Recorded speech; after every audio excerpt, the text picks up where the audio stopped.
여러분, 우리가 인생을 살아가다 보면 날마다 단맛 또 꽃길만 있으면 좋겠지만 때로는 인생의 쓴맛을 맛보기도 하고 인생의 가시밭길을 걷게도 됩니다. 오늘 본문에서는 인생의 쓴맛을 제대로 경험하고 있는, 그래서 자신의 이름까지 쓰다, 괴롭다의 의미로 불러달라라고 하는 한 인물이 나옵니다. 바로 나오미입니다. 우리가 지난주에 텅 빈 인생이 되어버린 나오미에 대해서 살펴보았습니다. 나오미는 베들레헴에 숙련이 들었을 때 남편 엘리멜렉과 함께 고향을 떠납니다. 하지만 그 모압 땅에서 남편이 죽게 되죠. 그리고 힘겹게 두 아들을 키우고 장가도 보냈는데 그 두 아들마저 죽게 되었습니다. 그녀의 인생에 남은 것이 없었습니다. 그러한 때에 여호와께서 자기 백성을 돌보시사 양식을 주셨다라는 소식을 듣고 일어나 베들레헴으로 돌아가려 합니다. 그렇게 돌아가려 할 때 나오미는 젊은 두 며느리에게 그 땅에 가서 자기가 아무것도 해줄 것이 없기 때문에 그 며느리들에게 각자 자기 집으로 돌아가라라고 그렇게 강권합니다. 시어머니는 과부가 된 젊은 며느리를 걱정하고 며느리들은 홀로 된 시어머니를 염려하는 가슴 따스한 헷세드의 사랑을 살펴보았습니다. 그 가운데 이 며느리 룻은 죽어도 어머니와 함께 죽겠다라며 같이 살겠다라면서 시어머니의 손을 꼭 붙잡고 함께 베들레헴으로 돌아가려 합니다. 각기 제 소견에 옳은 대로 하던 사사시대에서는 도저히 상상할 수 없는 모습입니다. 그렇게 나오미와 룻은 베들레헴으로 돌아오게 됩니다. 자, 오늘 본문 가운데 이제 돌아온 그 상황을 설명하고 있는데, 고향 사람들이 나오미가 왔다라는 소식을 듣고는 다 나와서 나오미를 맞이합니다. 19절 말씀해 보니까 이에 그 두 사람이 베들레헴까지 갔더라. 베들레헴에 이를 때에 온 성읍이 그들로 말미암아 떠들며 이르기를 이가 나오미냐 하는지라. 자, 사람들이 나오미를 보자마자 이가 나오미냐라고 합니다. 아니, 이게 누구야? 정말 우리가 아는 나오미 맞아? 아니, 정녕 나오미란 말인가? 라는 이런 의미입니다. 10년 만에 보는 나오미의 모습이 이전에 자신들이 봐왔던, 기억했던 그런 모습과는 다르기 때문이었죠. 그동안 너무 고생한 흔적을 보면서 놀라는 표현이 담겨져 있습니다. 그러자 나오미가 이렇게 이야기를 합니다. 20절 말씀에 보니까 나오미가 그들에게 이르되 나를 나오미라 부르지 말고 나를 마라라 부르라. 이는 전능자가 나를 심히 괴롭게 하셨음이니라 라고 되어 있습니다. 여러분, 나오미의 이름의 뜻은 즐거움, 기쁨입니다. 그러나 나오미는 자신의 이름을 나오미라고 부르지 말라라고 합니다. 그리고 마라라고 불러달라고 합니다. 여러분, 이 마라라는 단어가 출애굽기 15장에 등장했는데요, 그 이야기를 좀 살펴보면 이스라엘 백성들은 출애굽을 하여서 약속의 땅 가나안을 향해 이제 출발을 하게 됩니다. 홍해를 건너서 사흘길을 걸어가는 동안 광야길을 걷게 됩니다. 목이 마르죠. 물도 없었습니다. 그러다가 오아시스를 발견합니다. 그러나 그 물은 사람이 마실 수 없는 쓴 물이었습니다. 출애굽기 15장 23절 말씀에 보면 마라에 이르렀더니 그곳 물이 써서 마시지 못하겠으므로 그 이름을 마라라 하였더라 라고 됩니다. 자, 그곳에 쓴물을 마시게 된 이 백성들은 하나님과 모세를 원망합니다. 그래서 하나님은 모세에게 한 나무를 가리키셨고 모세가 그 나무 조각을 물에 던지자 쓴물이 마실 수 있는 단물로 변하게 되었던 사건이옵니다. 이 사건이 일어났던 장소를 마라라고 이름을 지었습니다. 마라의 뜻은 쓰다, 괴롭다의 의미입니다. 자, 베들레헴을 떠난 지 10년 만에 돌아온 나오미는 텅 빈 인생이었습니다. 나오미의 지금 상태는 고통과 슬픔, 인생이 쓰디쓴 너무나도 괴로운 상태였습니다. 10년 만에 돌아와서 고향 사람들에게 나의 삶이 괴롭다 라고 말하고 있는 나오미의 마음이 어떻겠습니까? 금이 환영해서 보란듯이 성공해서 나 이렇게 잘 살았다라고 그렇게 이야기하고 싶지 않았겠습니까? 이렇게 나의 이름을 말아 쓰다, 고통이다, 괴롭다라고 하는 그 상황 가운데 자존심도 상하고 텅 빈 인생이 되어버린 자신의 모습이 너무나도 초라해 보이지 않았겠습니까? 그래서 나오미는 자신을 기쁨이라고 부르지 말고 괴로움, 고통이라고 불러달라라는 것입니다. 그러면서 자신이 이와 같이 텅 빈 인생이 된 것은 전부 하나님이 하신 일이라고 고백을 합니다.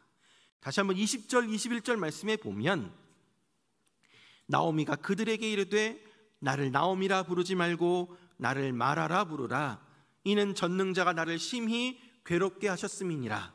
내가 풍족하게 나갔더니 여호와께서 내게 비어 돌아오게 하셨느니라. 여호와께서 나를 징벌하셨고 전능자가 나를 괴롭게 하셨거늘 너희가 어찌 나를 나오미나 부르냐 하니라 라고 되어 있습니다. 자, 그녀가 베들레헴을 떠날 때는 남편과 또 두 아들과 함께였습니다. 흉년을 피해서 먹고 살아보겠다고 모압으로 떠나갔는데 정작 나오미를 기다리고 있었던 것은 죽음의 그림자였습니다. 남편도 죽고 두 아들도 죽었습니다. 그녀에게 남은 것은 없었습니다. 왜 자기 인생에 이런 일들이 일어났는가? 왜 나는 이렇게 텅 빈 인생이 되어버렸는가? 의문이 들지 않겠습니까? 그러나 그녀는 답을 알고 있었습니다. 나오미는 지금 전능하신 하나님이 나를 심히 괴롭게 하셨다. 내가 풍족하게 나갔더니 여호와께서 내게 비어 돌아오게 하셨다라고 합니다. 나오미의 이 말들은 얼핏 보면 하나님을 향한 불만, 불평으로 또 원망 쏟는 것 같지만 사실은 하나님을 향한 믿음의 고백입니다. 20절, 21절 말씀을 보면 여호와가 두 번, 전능자를 두 번 반복해서 말하고 있습니다. 나오미는 자신이 당한 고난이 여호와 하나님께로부터 왔다라는 것을 강조하고 있습니다. 나오미가 전능자가 나를 심히 괴롭게 했다라고 합니다. 이 의미는 나오미의 가족이 기근을 피해 약속을 떠나 모압으로 갔기 때문에 하나님이 징계를 내린 것일 수도 있고 나오미의 신앙을 연단하기 위해 하나님이 계획한 것일 수도 있습니다. 중요한 것은 나오미가 그동안 지나온 자신의 삶을 돌아봤을 때 자신에게 일어난 이 일들이 우연이 아니라 하나님의 절대 주권 아래에 있었음을 고백하고 있다라는 것입니다. 자신의 삶 모든 영역에 하나님의 손길이 미치지 않은 곳이 없었다라는 것을 스스로 고백하고 있는 것입니다. 자신이 풍족할 때도 하나님의 전능하신 손길이 있었던 것이고 지금 남편도 죽고 두 아들도 죽은 텅 빈 인생이 되어 돌아오게 된 자신의 삶 속에서도 하나님의 전능하신 손길이 있었다라고 믿고 있습니다. 나오미가 전능하신 하나님의 절대 주권과 그 손길을 믿었기 때문에 여전히 고통 가운데 있지만, 여전히 어려움 가운데 있지만, 여전히 내 삶의 문제들이 해결되진 않았지만 나오미는 다시 한번 하나님의 손길을 기대함으로 베들레헴으로 돌아올 수 있었던 것입니다. 사랑하는 여러분, 지금 나오미가 살던 시대가 어떤 시대입니까? 그때에 왕이 없으므로 각기 제 소견에 옳은 대로 행하였던 사사시대입니다. 하나님을 왕으로 인정하지 아니하고 하나님의 왕권을 인정하지 않고 하나님을 왕으로 섬기지 않았던 시대였습니다. 그러나 나오미는 이러한 시대 속에서도 개인의 큰 불행을 겪으면서도 하나님이 왕이시라는 믿음을 굳게 붙잡고 있었던 것입니다. 나오미가 텅 빈 인생이 되어 초라하게 베들레헴으로 돌아왔지만 하나님께서는 나오미를 버리지 아니하시고 살아갈 희망의 여지를 남겨두셨습니다. 룻기는 여러분 1장을 시작하면서 1장 1절에 사사들이 치리하던 때에 흉년이 들었다라고 시작을 합니다. 그런데 1장 마지막에는 어떻게 마무리가 되냐 하면 보리 추수가 시작할 때라고 이야기하며 마무리가 됩니다. 22절 말씀 볼까요? 22절 말씀에 보니까 나오미가 모압 지방에서 그의 며느리 모압 여인 룻과 함께 돌아왔는데 그들이 보리 추수 시작할 때에 베들레헴에 이르렀더라 라고 되어 있습니다. 22절은 나오미의 텅 빈 인생이 어떻게 채워질지에 대한 예고입니다. 보리 추수 시작할 때에 나오미와 룻이 베들레헴으로 돌아왔다라고 합니다. 당시의 보리 추수는 3월 중순에서 4월 중순에 이루어졌다라고 합니다. 이 보리 추수는 오늘날과 같으면 며칠이면 끝낼 수 있는 일이지만 당시에는 손으로 직접 해야 하기 때문에 대략 2달 정도의 시간이 걸린다라고 합니다. 그렇게 2달 동안 사람들이 수확을 할 때 기쁘고 행복한 날들이 계속되는 것이죠. 왜냐하면 수확할 때에 가난한 사람들을 위해 이삭을 남겨두기 때문입니다. 이때 열심히 남겨둔 보리만 주어도 근근히 생활을 해 나갈 수가 있었던 것이죠. 그렇다고 여러분, 나오미가 이것을 계산하고 이 나오미가 베들레헴 땅으로 온 것은 아닙니다. 베들레헴에 도착했더니 바로 추수하는 그때였던 것입니다. 이처럼 나오미와 룻이 베들레헴에 도착한 시기를 보리 추수 때라고 밝히는 것은 그들이 받을 하나님의 회복의 역사를 예고하고 있는 것입니다. 지금은 비록 하나님의 징계로 말미암아 모든 것을 잃어버리고 초라하게 돌아왔지만 이제 그들이 하나님을 소망으로 삼고 이방 여인 룻까지도 하나님께 자기 인생을 걸고 돌아왔기 때문에 돌아온 이 땅에서는 하나님께서 주실 은혜의 출발점을 이삭으로 준비시켜 놓은 것입니다. 막막한 현실 가운데 고통으로 돌아온 두 여인 앞에 펼쳐진 넓은 들판은 오히려 소망을 건네줍니다. 소망이 없는 듯 보이지만 하나님의 긍휼이 임하실 때가 되면 모든 것을 회복시키시는 역사가 있음을 보여주고 있습니다. 그래서 오늘 본문은 희망의 이야기가 담겨져 있는 것입니다. 사랑하는 여러분, 우리 모두에게는 누구에게나 다 마라의 현실이 있습니다. 인생을 살아가다 보면 나오미, 즉 기쁨과 마라, 즉 고통, 슬픔 둘 다를 경험하게 됩니다. 인생의 기쁨과 즐거움을 경험할 때도 있지만 인생의 고통과 아픔, 슬픔을 경험할 때도 있습니다. 인생을 살아가다 보면 겪게 되는 이러한 나오미와 마라와 같은 상황 속에서 우리 그리스도인들은 어떻게 살아가야 하겠습니까? 오늘 두 가지로 함께 살펴볼 텐데 그 첫 번째가 바로 내 인생의 마라를 나오미로 바꾸실 하나님을 신뢰하라라는 것입니다. 우리의 인생의 어려운 순간, 즉 마라가 올 때 우리가 해야 할 일은 주님의 약속을 생각해 보는 것입니다. 내가 너를 떠나지 아니하리라, 내가 너를 버리지 아니하리라, 내가 항상 너와 함께 있으리라 라는 하나님의 약속을 생각하고 그 말씀 속에 위로를 얻고 또 그 약속을 마음속에 새겨보는 것이 바로 마라를 지나는 믿음의 성도들이 해야 할 일입니다. 우리가 하나님을 믿는다라고 할 때 성경의 모든 것을 믿지만 특별히 하나님의 약속을 믿습니다. 즉 하나님을 믿는다라는 것은 그분의 약속을 믿는 것입니다. 괴롭고 힘든 마라에서 그리스도인들이 기쁨을 얻는 방식은 바로 믿음으로 하나님의 약속을 붙잡고 하나님의 약속 안에 담겨져 있는 그분의 풍성하신 선하심과 인자하심과 은혜를 붙잡는 것입니다. 이것이 바로 그리스도인들이 마라에서 하나님의 은혜와 기쁨을 누리는 방식입니다. 우리의 인생이 마라와 같을 때 우리는 하나님의 은혜와 또 하나님의 약속 안에 담겨져 있는 그분의 선하심과 자비하심을 붙잡아야 합니다. 그것을 붙잡도록 하는 것이 바로 믿음입니다. 믿음의 선배들이 그리고 우리 주변에 많은 그리스도인들이 지금도 여전히 인생의 마라와 같은 상황 속에서도 기쁨을 누리며 감사와 찬양을 할 수 있었던 것은 바로 믿음 때문이었던 것입니다. 사랑하는 여러분, 우리 인생에서 겪게 되는 마라의 상황에서 우리가 반드시 기억해야 할 것이 있습니다. 그것은 바로 우리 인생에서 마라를 만날지라도 하나님께서 쓴 물을 단물로 바꿔주신다라는 사실을 우리는 믿어야 합니다.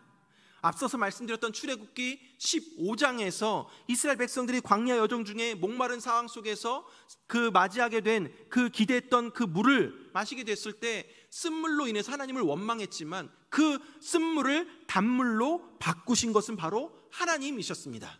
하나님께서 한 나무를 가리키셨고 그 나무를 물에 던지니까 쓴물이 단물로 변했습니다. 우리의 쓰디쓴 인생, 마라와 같은 인생을 달게 바꾸시는 것은 주 예수 그리스도의 십자가뿐입니다. 예수 그리스도의 십자가는 우리의 인생에서 만나는 모든 쓴물, 마라를 단물로 바꾸게 하는 능력이 담겨져 있습니다. 하나님께서 세우신 나무, 예수 그리스도의 십자가가 우리 인생의 모든 고통과 고난의 마라를 능히 감당하게 해주고 또 심지어 그것을 달게 받게 하십니다. 그러한 십자가의 은혜와 능력을 맛보는 자리가 바로 우리 인생의 마라입니다. 사랑하는 여러분, 지금 내 인생은 나오미가 아니라 마라라고 생각하는 분들도 있을 줄 압니다. 그러나 내 인생의 마라의 순간에도 내가 너를 버리지도 떠나지도 않겠다라고 약속하신 하나님의 약속을 붙잡고 내 인생의 쓴물을 단물로 바꿔주실 예수 그리스도를 신뢰하며 나아가시기 바랍니다. 그 믿음이 바로 마라와 같은 현실에서 우리가 넉넉히 이겨낼 수 있도록 도와주는 것입니다. 두 번째로 우리는 전능하신 하나님의 손길을 기대해야 합니다. 오늘 본문의 나오미는 자신의 인생이 마라와 같이 되어버린 이유를 정확하게 알고 있었습니다.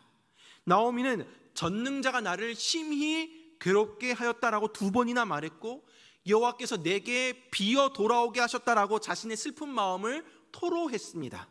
그런데 지금 이렇게 말하는 나오미는 자신을 때리고 자신을 비우신 여호와, 자신을 심히 괴롭게 하셨던 그 하나님을 향해 걷고 있습니다. 돌아오고 있습니다. 왜냐하면 나오미는 이 슬픔과 괴로움과 고통을 주신 이가 바로 여호와 하나님이시기 때문에 이 모든 것의 회복도 여호와 하나님의 손에 달려있음을 믿었던 것입니다.